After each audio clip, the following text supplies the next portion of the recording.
This is Nightly Business Report with Sue Herrera and Bill Griffin. Today, my administration is launching the most sweeping action in history to lower the price of prescription drugs for the American people. President outlines that plan to lower the cost of medicines, and the healthcare sector liked what it heard. Lucky 7, the Dow extends its win streak to its longest in 6 months, just as small caps close in on all-time highs. The rise of the robots, how mechanical arms are transforming industries from agriculture to warehousing. Those stories and more tonight on Nightly Business Report for this Friday, May the 11th. Good evening, everybody, and welcome. The president today pledged to lower the price of drugs, unveiling a plan that he describes as drastic change for the industry. He called the rising prices a threat to Americans. He called out pharmaceutical lobbyists, took aim at the drug distributors, and vowed to put patients first. That's when the healthcare sector fell, just after 2 Eastern. But the decline was short-lived, and the sector quickly rallied back and helped lift the broader market.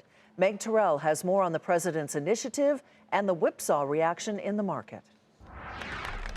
President Donald Trump today laid out what he called the most sweeping action in history to lower the price of prescription drugs in the U.S. We will have tougher negotiation, more competition, and much lower prices at the pharmacy counter, and it'll start to take effect very soon. The plan stopped short of what Democrats see as the government's strongest tool in reining in drug prices, giving Medicare the power to negotiate prices directly. That was something Trump himself supported in the past. They say like $300 billion could be saved if we bid them out. We don't do it. Why? We don't bid properly, and we're going to start bidding, and we're going to save billions of dollars over a period of time. Nor does the plan suggest allowing reimportation of drugs from other countries where they're cheaper, another measure endorsed by Democrats. Instead, it focuses on lowering out-of-pocket costs for patients, particularly seniors, through certain changes to Medicare Part D.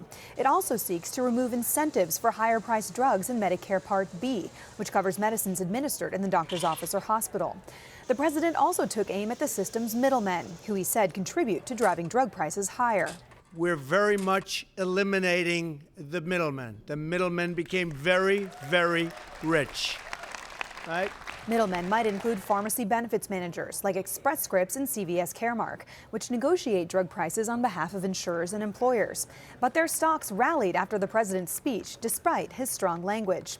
So too did stocks of drug makers, Regeneron in particular, as Wall Street anticipated the plan will hold more bark than bite. For Nightly Business Report, I'm Meg Terrell. Jack Hoadley joins us right now to talk more about the president's initiative on drug pricing. Jack is a health policy analyst at Georgetown University's Health Policy Institute. Thanks for joining us tonight. Glad to be here. Things that jumped out at me in the president's announcement: increase competition in drug markets and provide new incentives for drug manufacturers to reduce list prices. What do you think of those? Is that doable?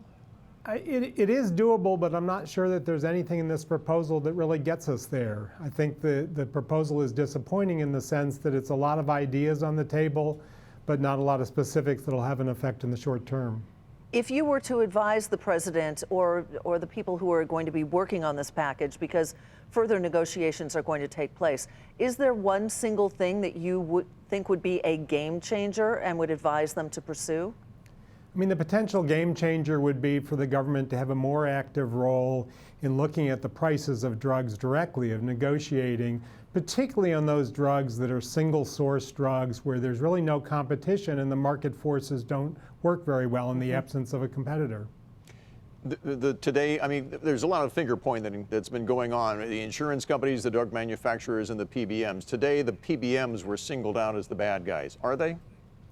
Not necessarily. I mean, the PBMs are part of the system that negotiates prices with the manufacturers. They work on behalf of the health plans to try to get prices down. But what we've really got to do is get everybody involved at the table, including consumers, to try to think about what's the way to get these prices down. You know, there's a lot of lobbying interest as well in this particular sector, in the healthcare sector and the drug sector in particular. You say the government needs to take a stronger role.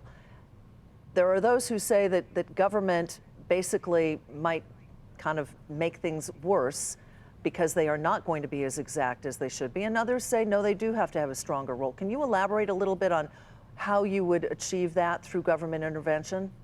Well, I think it is complicated to do, and I think you have to think about it very carefully. But when you have a case of a single source drug, there's no role right now really for market competition to play out there. And so if the government designs a way to negotiate, to really use its authority to try to say we need to get a better price, there's potential ways to get there. But like any of these things, the devil's in the details, and we've really got to figure out how to do it right. Well, for example, the Democrats have made much today of the fact that the president is not going to want Medicare to negotiate its own drug pricing, which he had talked about in the past. Would that be an answer necessarily? It's a potential part of the answer, and I think it needs to be on the table. Again, we've seen a lot of these new, very expensive biological drugs, and there's a lot of steps that could be taken to try to have an impact on the prices of those drugs. And the government's got to play a part in that. What about re-importing drugs from countries where those drugs are cheaper? How much would that help? Because that is on the table. Re-importing drugs can make a difference, but it's probably not the real game changer. I think what you need to do is really address the high price of drugs fundamentally and do something that sort of gets at the launch prices of new drugs. Importation allows us to sort of leverage some of the power that other countries have done to keep prices down, but it probably doesn't solve the problem by itself. A lot of hope for what is a very complicated issue. Jack, thanks for joining us again tonight. You're welcome. Jack Hoadley with Georgetown University's Health Policy Institute. And as we mentioned, healthcare stocks helped lift the Dow, extending its win streak to 7 straight sessions as stocks capped their best week in 2 months. The Dow Jones Industrial Average added 91 points to 24,831. The Nasdaq fell 2 and the S&P 500 rose 4. For the week, the major averages were all up 2% or more. And part of that was due to the rise in oil prices this week, which were up about 1.5%. By the way, the president today also met with automakers at the White House, and he made it clear he wants more vehicles built here in the United States.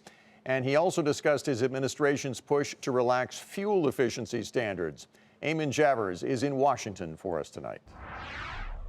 President Trump gathered some of the nation's most powerful automotive CEOs at the White House today for a discussion on CAFE standards, the degree to which cars in the future will be allowed to emit pollutants. California, a big market and a big, powerful political state, wants to keep those standards as strict as possible. The Trump administration, though, would like to cap them at 2020 levels going forward into the future years. So all of that was the backdrop for this meeting with the president, in which he singled out one of the CEOs for doing something he really liked, Sergio Marchionne of Fiat Chrysler. By the way, thank you. You're moving to Michigan. Yep. From Mexico. Yep. That's what we like. Yep. In fact, right now, he's my favorite man in the room. Now, big announcement. I tell you, the people in Michigan very much appreciate it. It's a big deal. Leaving Mexico, going to Michigan.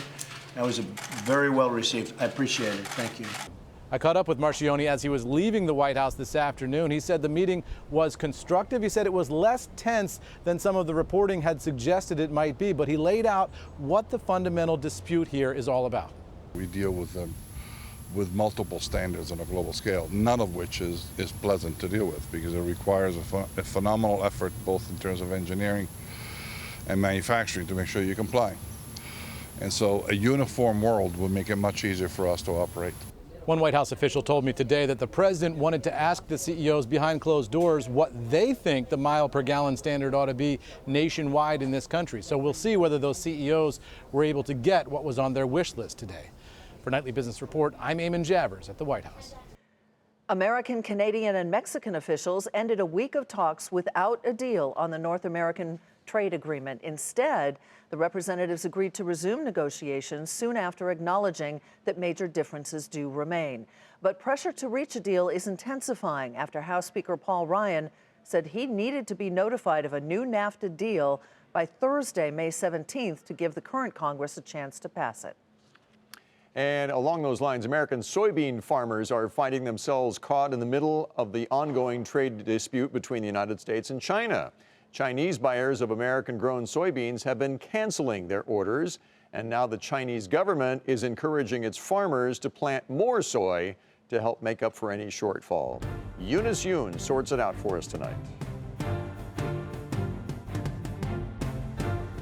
These farms in Heilongjiang province have gotten caught up in the trade war between the U.S. and China. The Chinese government is attempting to boost domestic production of soybeans. The authorities here in the country's northeast have been encouraging their farmers to replace their corn crops with soybeans. Corn farmer Li Shuguo is being offered a subsidy of $162 per acre to make the switch.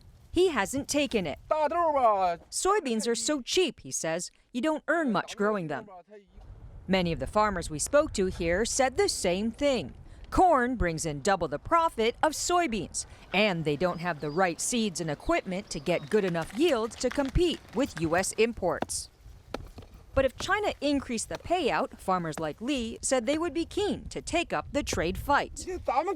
Of course, if we don't import U.S. soybeans, our beans in China can be sold at a higher price, he says. We have fertile land here. How nice it would be if we could grow soybeans ourselves.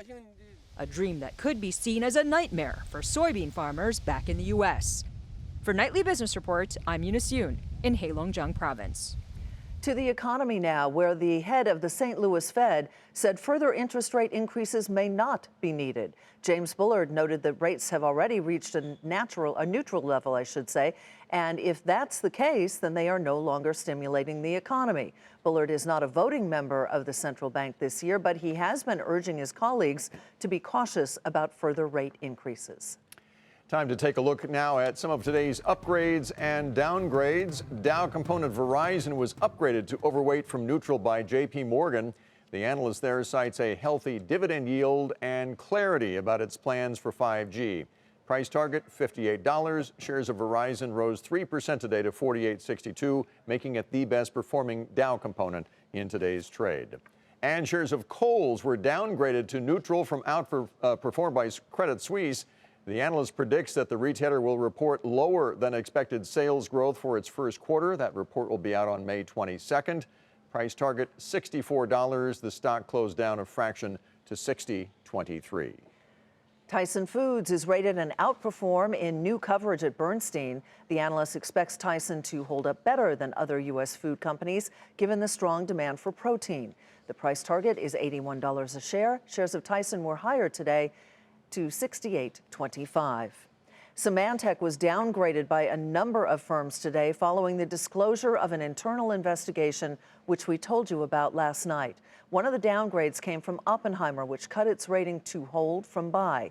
The analyst said the internal probe is a concern because the scope and potential length are unknown. The stock lost a third of its value today, closing at $19.52. Still ahead, more packages are being delivered these days, but why is the post office losing so much money?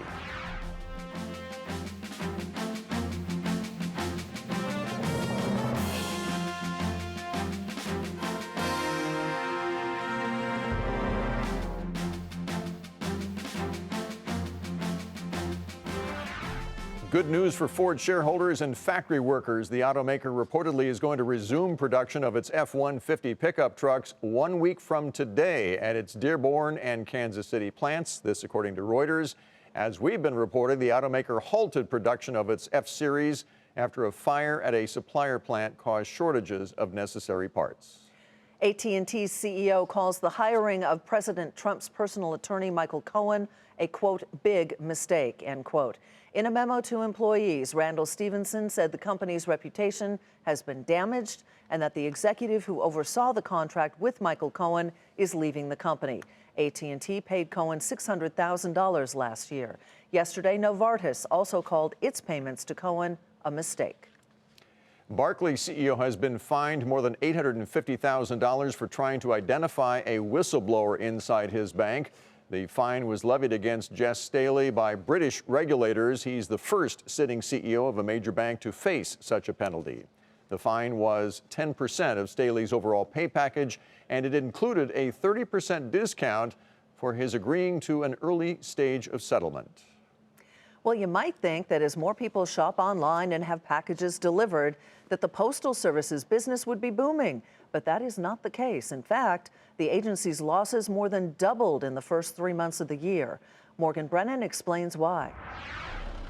Losses at the U.S. Postal Service ballooned to more than $1 billion last quarter. But if it weren't for package deliveries, it might have been even worse. Whereas first-class mail continues to decline and retiree costs mount, package volumes and revenue grew.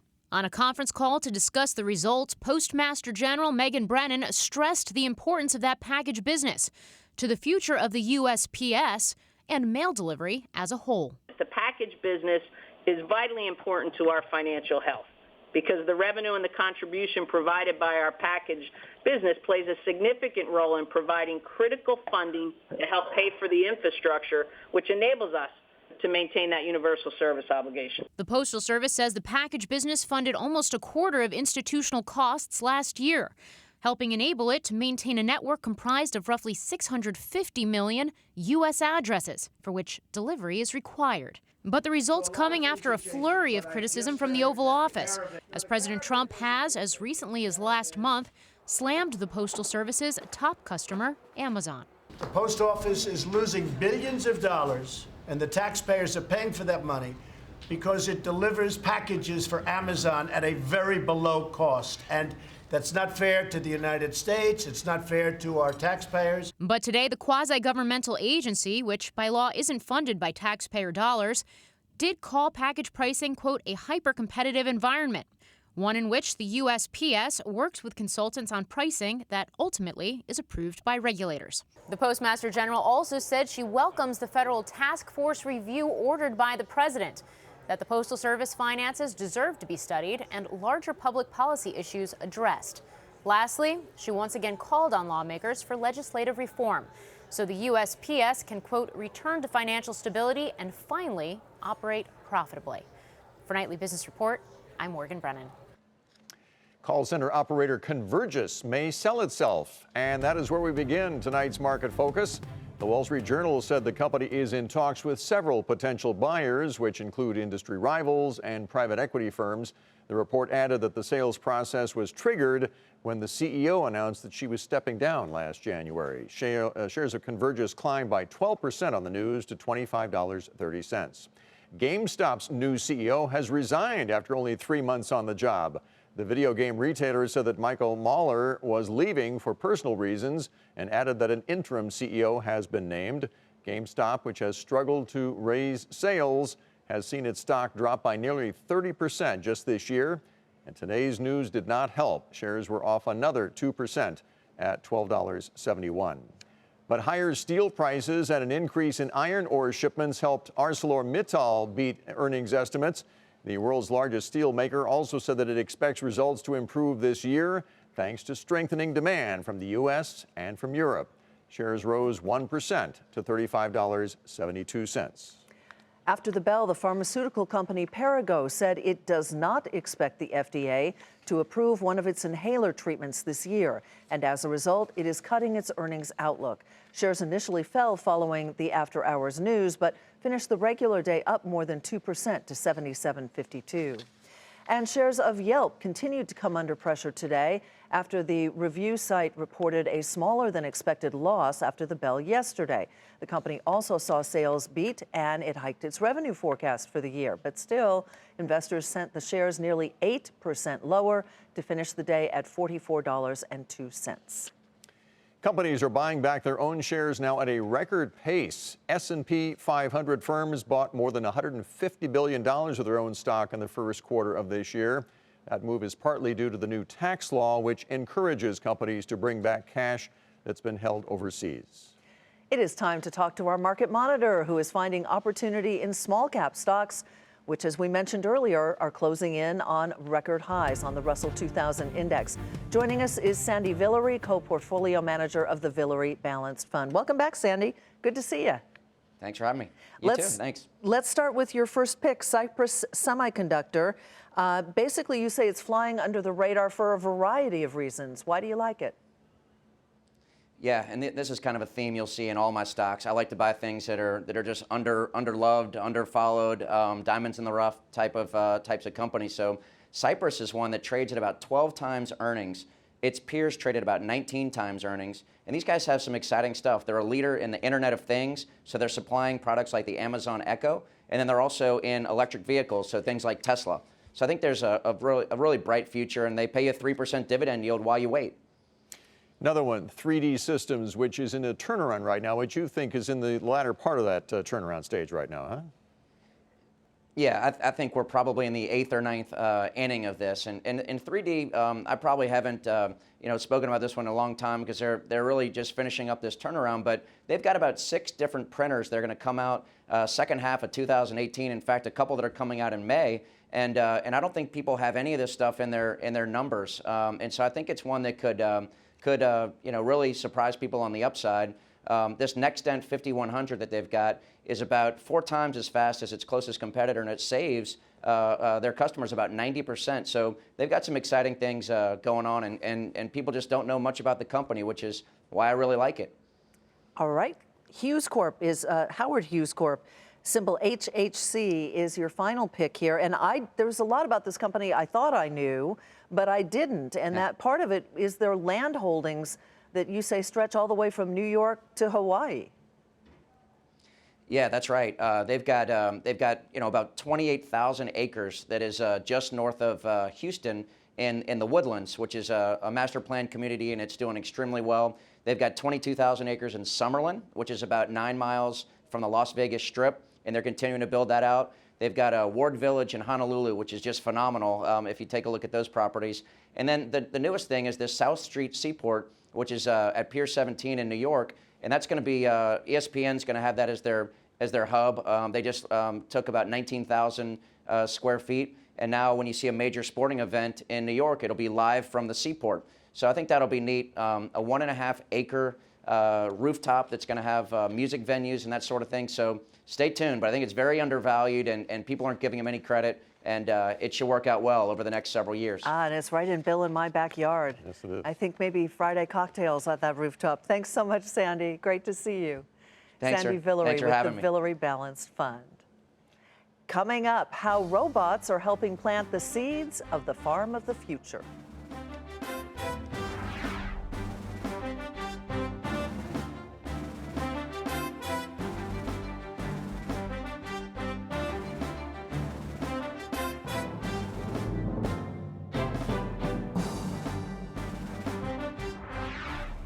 Manufacturing is becoming more high-tech, and now the agricultural sector appears to be moving in the same direction.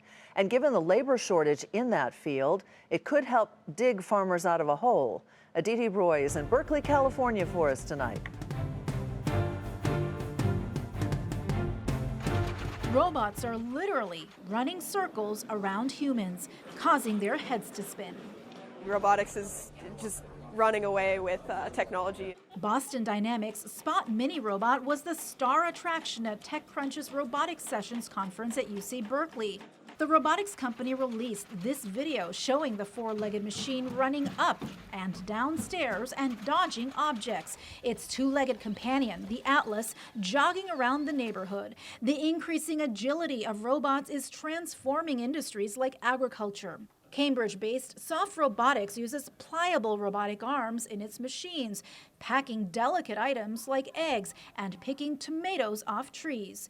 While this automated harvester plucks strawberries, it's being tested by Driscoll's, the largest berry distributor in the world. John Deere is also investing heavily in robotics, automating its tractors and combines, which are outfitted with computer vision technology. Like facial recognition, it goes through the field and identifies weeds versus crop. The head of John Deere Labs says it also addresses the labor shortage among field workers in agriculture. I've heard not only in Saskatchewan, but all across North America, getting the right labor is a challenge. We think that automation really helps with that. In the warehousing industry, startups like Fetch are doing some heavy lifting. Its robots move around autonomously, work alongside humans, and can carry heavy cargo. We can take something from an assembly area in a manufacturing plant and put it onto a conveyor. We have a part of the robot that can connect to a cart and move a cart around. So when you put a whole bunch of packages onto a cart, the robot can come pick up that cart. For some enthusiasts, robots are headed for even greater things. Just as with phones, that over the last couple of decades, they've gone from being a novelty to being ubiquitous, and I think that's going to gradually happen with robots in other areas of our lives. This inevitably raises concerns about job displacement. A recent McKinsey study found that in nearly 60% of all occupations, 1/3 of all job activities can be automated by 2030. For Nightly Business Report, I'm Aditi Roy, Berkeley, California.